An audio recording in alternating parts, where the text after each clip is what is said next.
কেমন আছেন বাংলা ভাষাভাষী সকল ভাই বন্ধু এবং আমার শুভাকাঙ্ক্ষীরা? আশা করি ভালো থাকার প্রচেষ্টা করছেন, কিন্তু গরমের যে তীব্রতা এবং তার সাথে আবার যুদ্ধের আবহ শুরু হয়েছে, সুতরাং মনে করলাম আগের বছর ঠিক এই দিনটাতেই আমি যখন ইউকেতে ছিলাম তখন বাংলাদেশের মায়ের কাছে প্রায়ই শুনতাম কি প্রচণ্ড গরমের তীব্র জ্বালা, এবং অনুভব করতাম আমাদের এখানে কত সুন্দর উষ্ণ আবহাওয়া।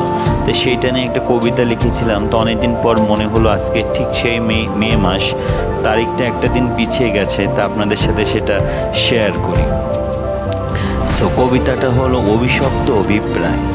এখানে এখন মে মাস, তুষার বর্ষণের দিন, ওদিকে আবার অগ্নিঝরা, বিদ্যুৎবিহীন বৈশাখ চরম নিদ্রাহীন।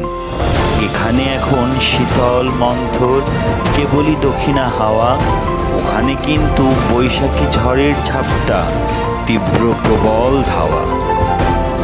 দিকে দিকে ফুল ফুটেছে আজ তোমাদের উন্মাদ শহরে, কত রং তামাশাই না চলছে, বিচিত্র নিশি দেখা দিচ্ছে দুয়ারে দুয়ারে।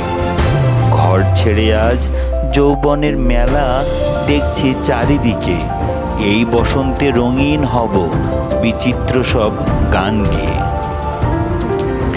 এখানে তো শুকনো ফুল মলিন হয়েছে ধূসর, কিন্তু খাখা করছে আমাদের দেশ, অভাবের কতই যে আসর।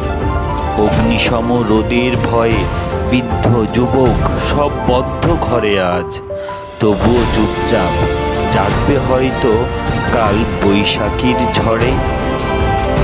আমাদের খাটুনি রক্তি ঝরা পরিশ্রম করার শেষে চারিদিকে সুগন্ধি ফুলের বাগান আজ তোমাদেরই কেবল দেশে। ওদিকে যুদ্ধ মহামারী খালি পেটে জলে হাড়ে হাড়, অভিশপ্ত এই বিভেদে শুভ বছর তোমাদের ঘুম কেবলই কাড়ে।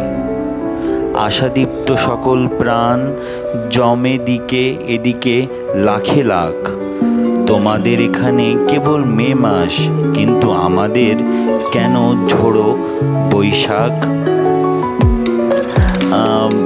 ঋতু আবহাওয়ার এই পরিবর্তন, তার সাথে যুদ্ধের আবহাওয়া, সব মিলিয়ে পরিবেশ পরিস্থিতি অত্যন্ত উত্তপ্ত এবং গরম।